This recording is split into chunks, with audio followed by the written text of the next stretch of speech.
నేను ఛాలెంజ్ చేస్తున్నాను, శివుడిని ఎక్కడైనా నేను దురాత్మ అన్నానా, లేకపోతే ఎవరైనా దేవి దేవతలను నేను దురాత్మ అన్నానా? క్రైస్తవ్యానికి నేను చెబుతూ ముగ్గు వేయకూడదు అని చెప్పాను. ముగ్గు గురించి నేను ఒక సాంస్క్రిట్ పదం నుంచి అది ఎక్కడి నుంచి ఉద్భవించిందని నేను చెప్పడం ప్రారంభించాను. ముగ్గును సంస్కృతంలో రంగవల్లిక అంటారు. రంగము అనగా వేదిక, వల్లిక అంటే తీగలతో అల్లినటువంటిది, రైట్? ఇదే విషయాన్ని ఎవరు చెప్పినా తప్పే కదా, ఒకవేళ తప్పైతే.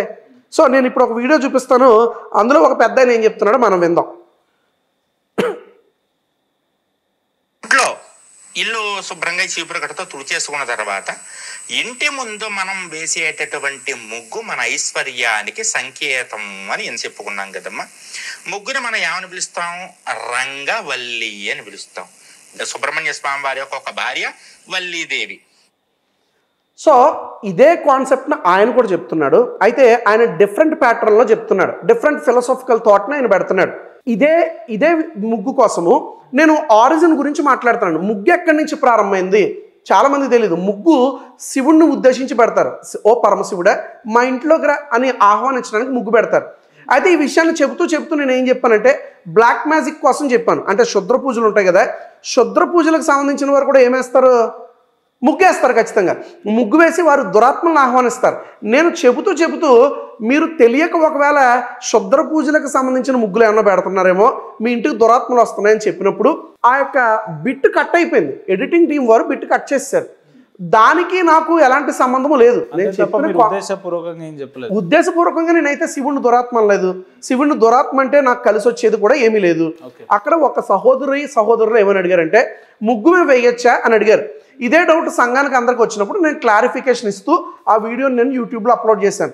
యూట్యూబ్లో అప్లోడ్ చేసేటప్పుడు ఎడిటింగ్ టీంకి నాకు ఎలాంటి సంబంధం ఉండదు. ఎడిటింగ్ టీంకి ఆ చిప్ వెళ్ళిపోయిన తర్వాత వారు ఏదైనా ఎడిట్ చేసుకుంటారు, వారు అప్లోడ్ చేస్తారు. మీ పర్మిషన్ లేకుండా అయితే అప్లోడ్ చేయరు కదా మరి? లేదు. నేను కొన్ని సందర్భాల్లో నా వీడియో నేను కూడా చూడను, నా వీడియోస్ నేను కూడా చూడను. అలా జరిగింది ఆ వీడియో. అండ్ మోర్ ఓవర్ అది ఇప్పటి వీడియో కాదు, అది 1.5 year బ్యాక్ జరిగిన వీడియో. నేను ఇప్పుడు ఎవరినైతే చూపించానో ఆయన నాకంటే 3-4 సంవత్సరాల ముందే ఈ విషయాన్ని చెప్పాడు. ఒక ఫిలాసఫికల్ థాట్ని చెప్తా ఉన్నప్పుడు, ఒక ఇండియన్ స్కూల్ ఆఫ్ ఫిలాసఫీని చెప్తా ఉన్నప్పుడు ఆ యొక్క ఆరిజిన్ నేను తీసుకొచ్చి చెప్తున్నాను. అది దురాత్మలకు నేను ఆపాదించి దురాత్మలకు సంబంధించిన వారు కూడా శుద్ర పూజలు చేసేవారు కూడా ముగ్గు వేస్తారు. అలాంటి ముగ్గులు మీరు వేయొద్దు, అది మీకు మంచిది కాదు అని చెప్పాను. అదే వీడియోలో నేను ఒక మాట ఉపయోగించాను, ముగ్గులు వేసుకోవడం ఆ హిందూ సహోదరుల యొక్క సాంప్రదాయం, వారు వేసుకుంటారు, వారి ఇష్టం అని కూడా నేను చెప్పాను. ఇవేమి వారికి పట్టకుండా ఎవడో ఒక దుర్మార్గుడు ఆ వీడియోని ఎడిట్ చేసి, ఈ లలిత్ కుమార్ అనేవాడు ఆ వీడియోని ఎడిట్ చేసి దాన్ని పెట్టేసరికి మిగతా వారు అందరూ కూడా మా శివుడిని ఎలాగన్నావు, మా శివుడిని ఎలాగన్నావు. వెరీ రీసెంట్గా నా పైన దాడి కూడా జరిగింది దీని మీద. దానివల్ల నా ఫింగర్ సరిగ్గా పనిచేయడం లేదు, నా లెఫ్ట్ ఐ కూడా అది చాలా కొంచెం ఇబ్బందిగా మారిపోయింది. నేను అన్ని చోట్ల బందోబస్తు వేసుకుని తిరగలేం.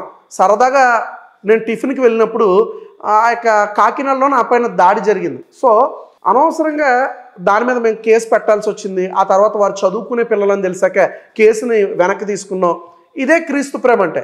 అనవసరంగా ఎవడో ఒక దుర్మార్గుడు చెప్పాడని మీ లైఫ్లు పాడు చేసుకోకండి తమ్ముళ్ళు.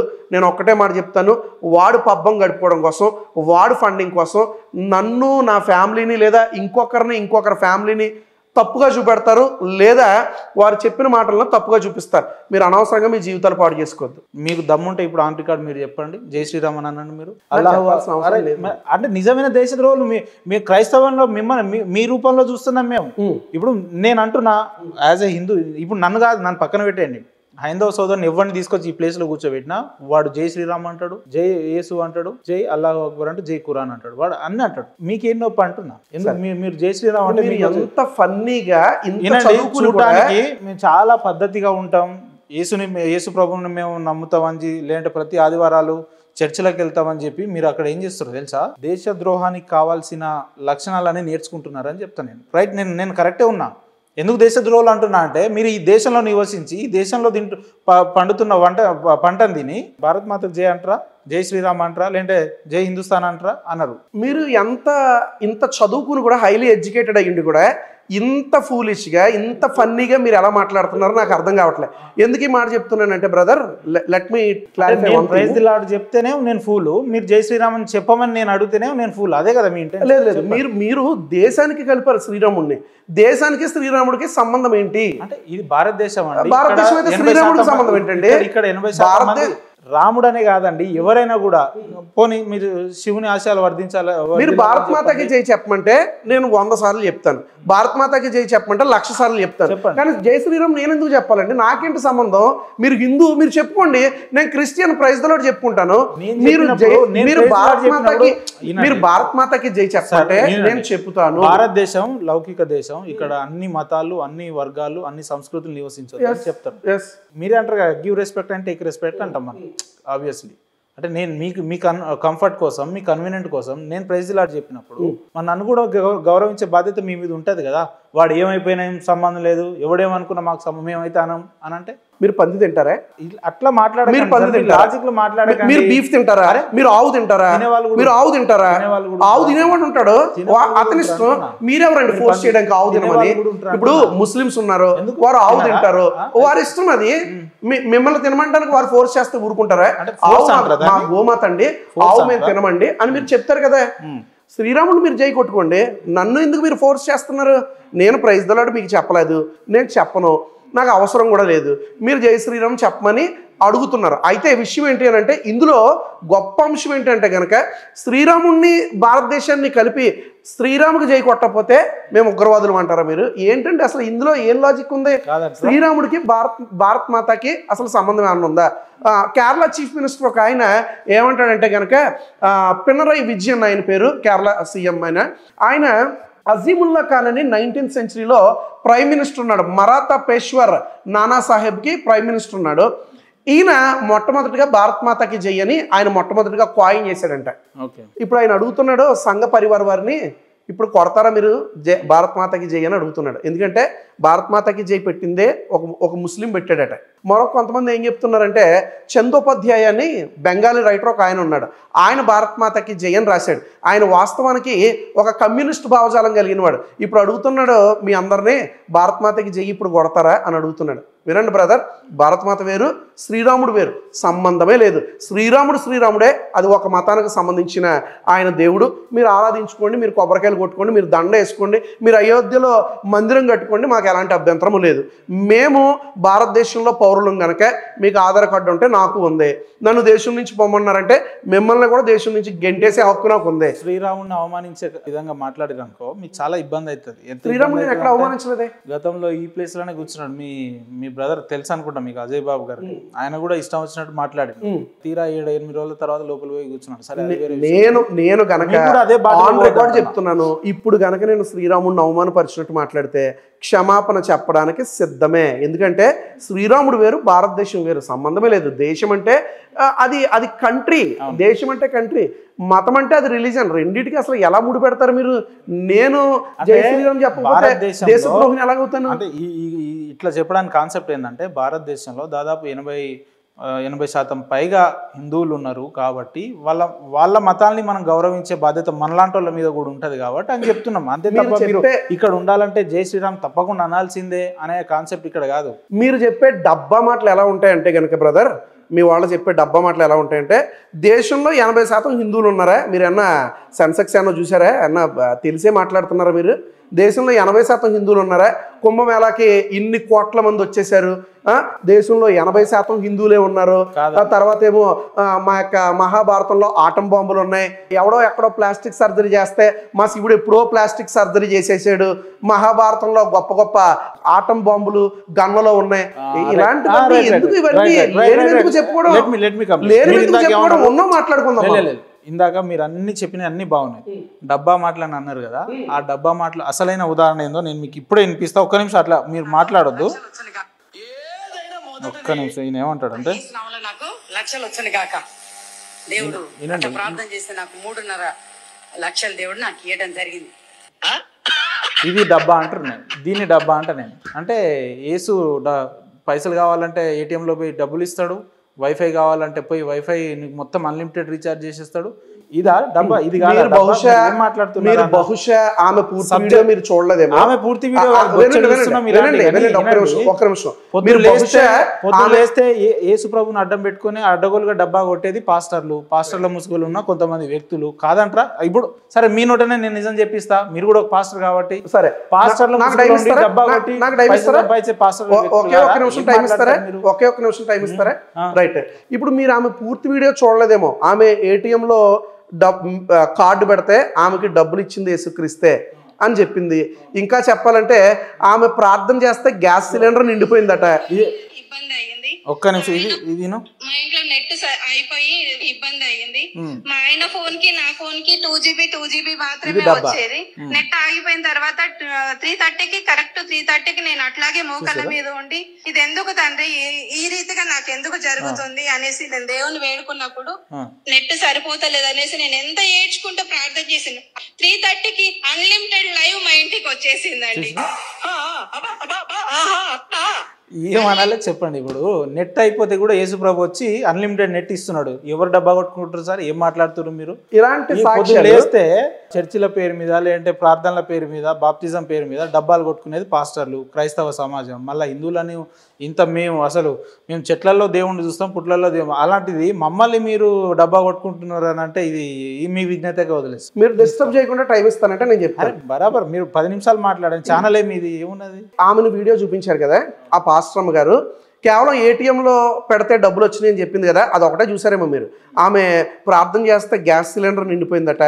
ఆమె ప్రార్థన చేస్తే చచ్చిపోయినోడు కూడా లేచిపోయాడట.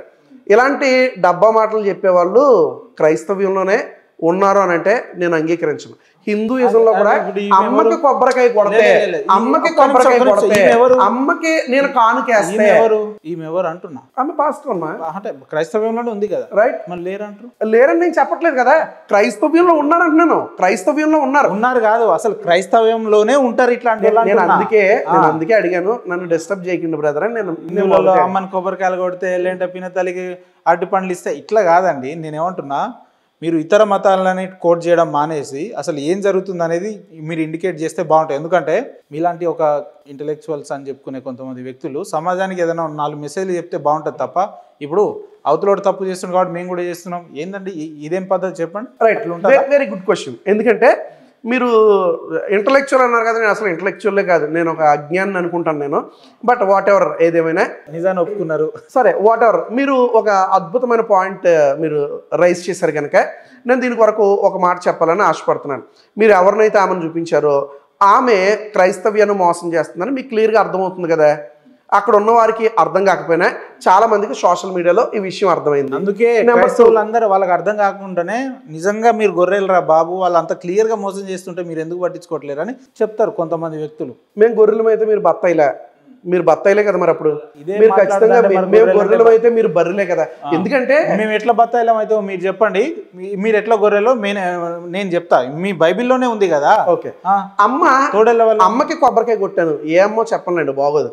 ఒక అమ్మకి కొబ్బరికాయ కొట్టాను. ఆ అమ్మకి కొబ్బరికాయ కొట్టగానే నాకు గర్భం వచ్చింది అంటుంది ఒక ఆమె. ఫన్నీగా అనిపించట్లేదా? కొబ్బరికాయ కొడితే గర్భం వస్తే ఇంకా అందరూ కొబ్బరికాయలు కొట్టుకోవచ్చు కదా. ఈ పెళ్లి ఎందుకు, సంసారం ఎందుకు, బాధ్యతలు ఎందుకు, ఇవన్నీ ఎందుకు? ఇంకా అమ్మ కొబ్బరికాయ కొడితే గర్భం వచ్చేస్తుంది కదా. ఒక్క నిమిషం, అమ్మ అన్నారు కాబట్టి అంటే మంచి పేరు గుర్తు చేసింది నాకు. ఇదే మీ పాస్టర్ అని చెప్పుకునే ఈ అమ్మతేజ్ అనే వ్యక్తి అట్టి పండ్లు ఇస్తే గర్భం వస్తుంది అన్నారు. మరి చెప్పండి, అట్లా వస్తుందా? 10 ఏళ్ళు అయింది, నాకు కాలు చేతులు పనిచేస్తలేవు, చెవులు పనిచేస్తలేవు అంటే దగ్గరికి పిలిపించాడు. ఆమె అంటాడు టచ్ అంటాడు, ఏమో లేచి 100 మీటర్ స్ప్రింట్ కొడుతుంది ఆమె.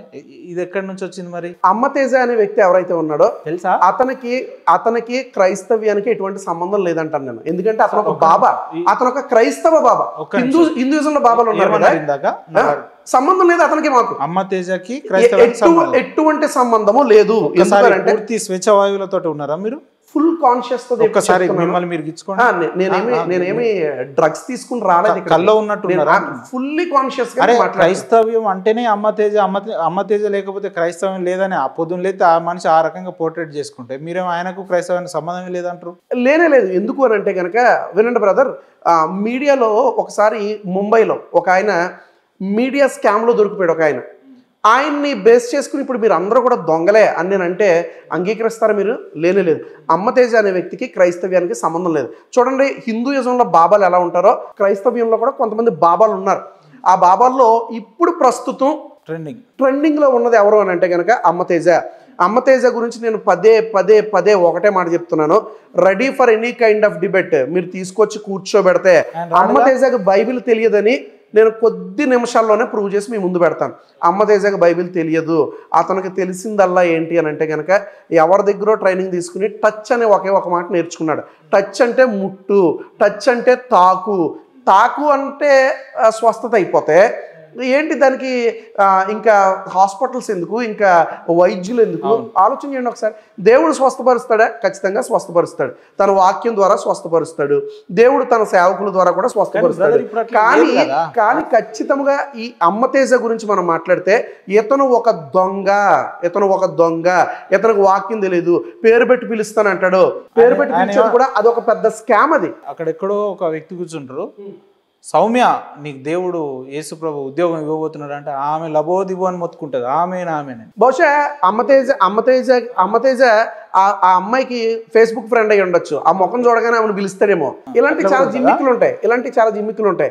ఒక ఆయన లెటర్స్ రాసేవారట. ఏమనంటే, పాస్టర్ గారు నేను పలానా గ్రామం నుంచి లెటర్ రాస్తున్నాను, నా గురించి నా కుటుంబం గురించి ప్రేయర్ చేయండి అంటే ఆ లెటర్ ఎక్కడ చదివేవాడు తెలుసా?